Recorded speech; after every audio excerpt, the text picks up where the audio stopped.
সামুদ্রিক কচ্ছপ। আবার মাঝে মাঝে আমরা লইও নাই তাল তো জাতির উদ্দেশ্যে কিছু কোয়ার আছে।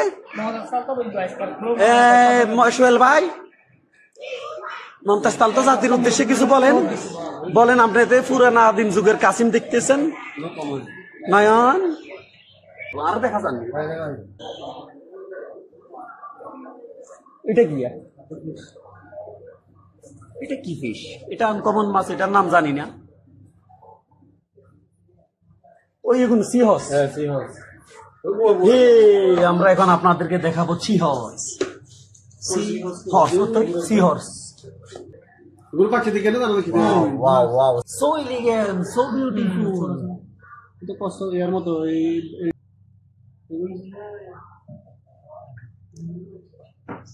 বলতে বাচ্চা দে সি হর্স। সি হর্সের পর এই কি মাছ? এই মাছটার নাম জানি না আমি। আপনাদেরকে কালো প্রজাতিরটা দেখাই দিয়েছি। সি হর্স এখন এটা হচ্ছে কালো প্রজাতির।